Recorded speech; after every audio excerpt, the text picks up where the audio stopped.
That's what we were talking about earlier. If you want something, you got to go for it and get it, right? Yeah. So wait, so I should go steal his shoes?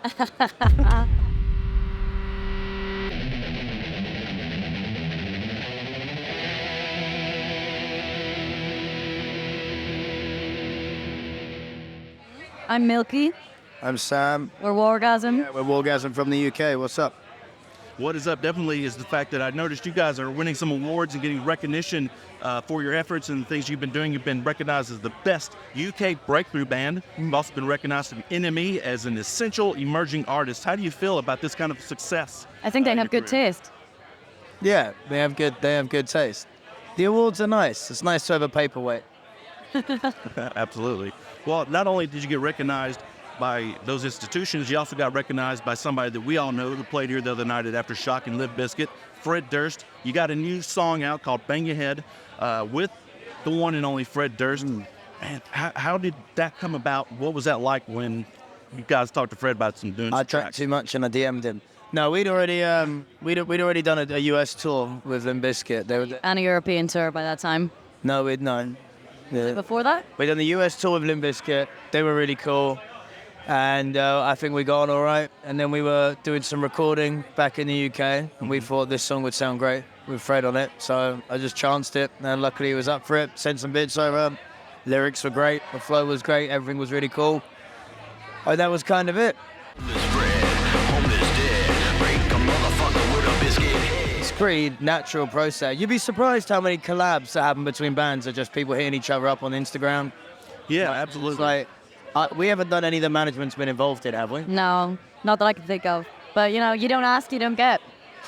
Exactly. I was having a conversation with other people here, and they were saying that's how it's got to be. You know, if you want something, you got to go get it. You got to go. It's got to stay and- natural for us. Wargasm only does things that feel natural and feel like a healthy evolution. Yeah. You know, we don't want to. It's like the awards and bit like, you know, the validation or that. It's nice. It's nice when you're feeling a bit low, but I don't think it's required or needed. You know, the real validations comes from like hanging out with your peers and making a song and going, oh, that's cool. You know. Yeah. Definitely. It's kind of like a roller coaster ride. You got your highs and lows, right? Yeah. And Bang Your Head is off your new album, Venom. Is that right? What was the process like to put together that album? Weird, because Not very cohesive, if I'm honest. Venom's a weird record because you can look at it like it was made over 2 years, or you can look at it like it was made in 6 weeks.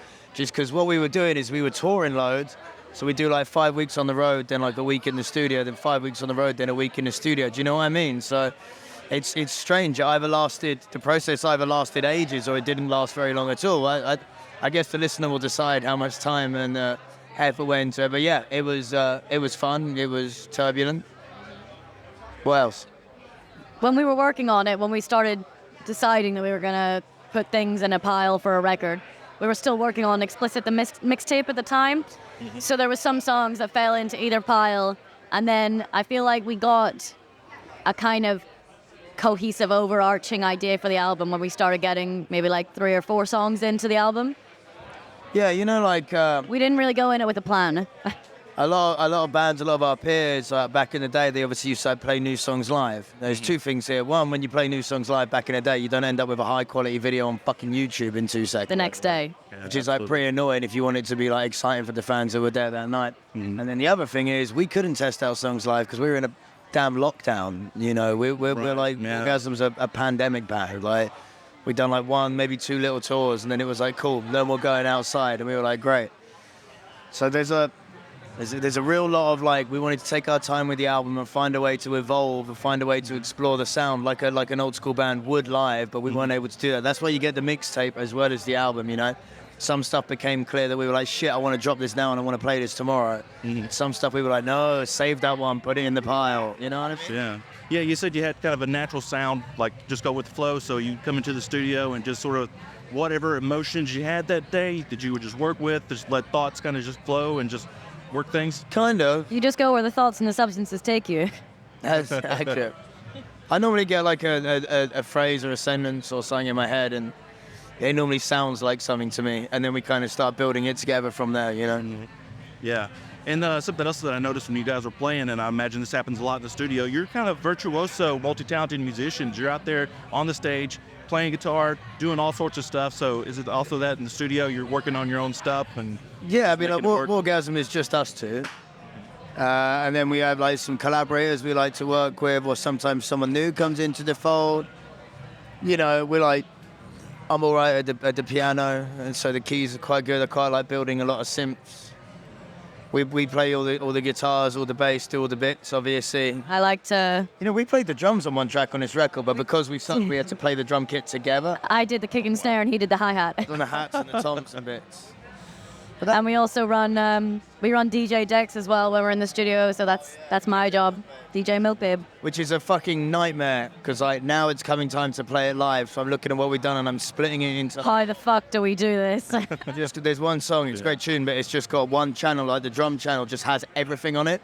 And what happened was we were building the song and then we were like, oh, Milky, should I remix this bit, like this breakdown? But that means once the feed has gone into her decks, it's done, it's locked. Yeah, you lock it, you bake it in. So I'm like, shit, I can't actually find any of the sounds, you know. Which is fun. It means I get to make them sound fresher live. It's fun time when you do something in the studio and then you got to pick it apart to learn how to play it live again, especially when, you know, our songs are quite intricate. It's not just guitars, drum, bass. You know, you have synth things, you have weird vocal melodies going on and, you know, backing vocals and things like that.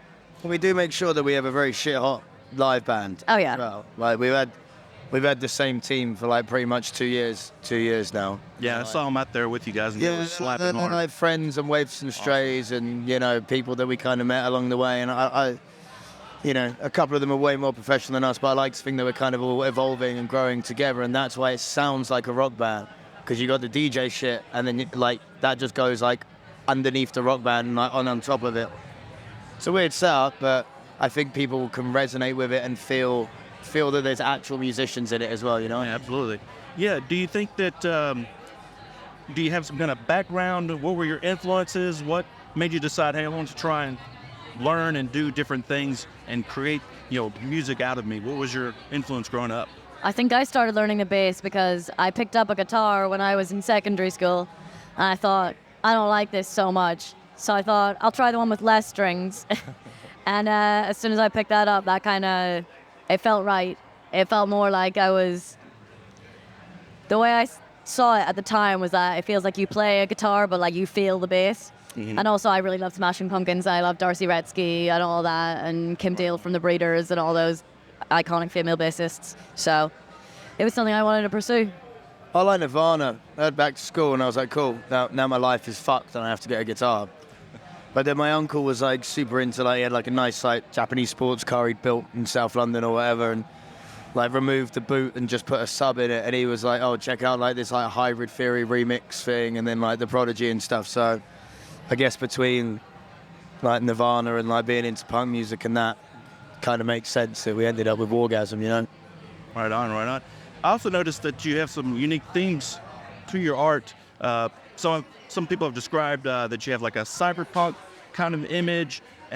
Something that I noticed in some of your artwork is there seems to be a bit of an inspiration from anime manga. Do you guys happen to be fans of any anime or manga? Absolutely. Yeah, hugely. Like, Akira and Evangelion were like such influences on our design at the start. I think we're slowly starting to find our own identity, but it doesn't mean that we don't still draw on it. I mean, there's a lot of anime like references in the first few songs we dropped. There's also a lot of like Warhammer references and little nerdy things that I like. We seep them in.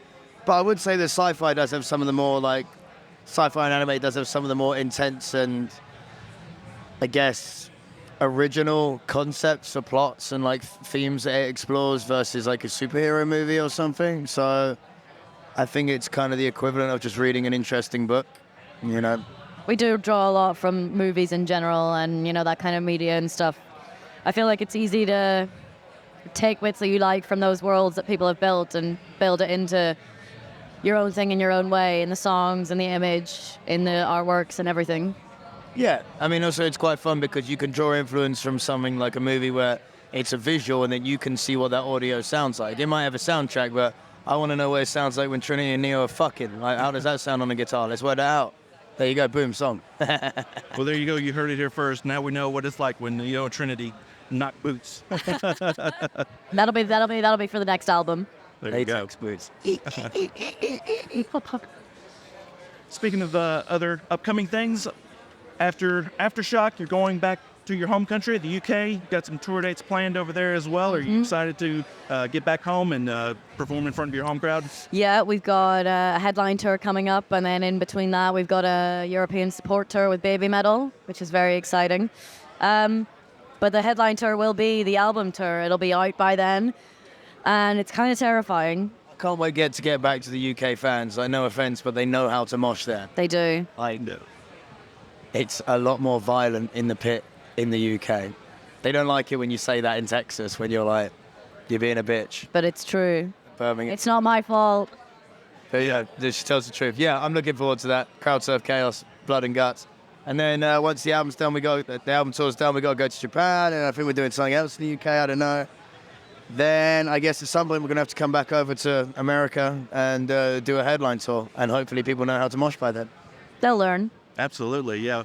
You know, we just need a little bit more of that British influence so we can get it right and start really throwing down in the pits. But you mentioned BABYMETAL. How did you first learn about BABYMETAL, and are there other Japanese bands that you're familiar with? I actually lived in Japan for a little bit in 2018. I was working over there, and I went to loads of gigs over there, and they have such a rich culture of music, and also like English-speaking creatives over there. It's amazing, and yeah, it's just the first time I heard BABYMETAL, I think they were actually opening for Red Hot Chili Peppers. Really? Yeah, weird, right? I heard them was just online. It was cool. Probably the last time the UK, don't say names, the last time the UK like music press chose to champion something that actually felt original and not derivative was BABYMETAL. So that was awesome. Oh, how the world has changed. I hope Guns N' Roses play Get in the Ring later. They will, if I ask them to. I just saw Axl Rose. I filmed him walking down the thing. Don't say that. You didn't ask for a selfie or autograph? Oh no. You know what to say to him. I think he's amazing. He's like literally one of my biggest influences. Motherfucker knows how to dress well. It's really cool. We saw them at Tottenham not too long ago, and we went absolutely goddamn fucking feral. I mean, we like Chinese democracy and putting that. I do. Oh, wow. Better is a banger. I can understand if you waited 10 years for it to be the next following up Guns N' Roses album, how you might be disappointed, but I'm younger, so I didn't have to wait for it. It was just already there for me waiting, so I like it. I waited and I thought it was cool. But I mean, I was just listening to Velvet Revolver in the interim. Careful what we're saying, I don't want to get in trouble with Axl. I watch his interviews. Hope to meet him later. Would love to be like, you fucking rock. Well, if there's any off-the-record comments, we can cut it out of the tape, so we'll keep it safe. Keep it all, keep it all. So you guys will be hanging around tonight to watch Axl and Slash? Absolutely. We were meant to play yesterday, but Milky made them change our slots so we could play today. I wanted to see Guns N' Roses, and I know they did too. I'm being a good bandmate, you know? That is awesome. Yeah, we always have a selfish ulterior motive for everything we're doing. That's right. Take what you can. Nothing wrong with that. Nothing back. That's what we were talking about earlier. If you want something, you got to go for it and get it, right? Yeah. So wait, so I should go steal his shoes? Okay, I'll cut that part out. Anyway, Milky Way, Sam, so awesome to talk to you guys. This has been Wargasm. Check them out. We're going to be talking about them more coming up. Thanks. Thank you. Right.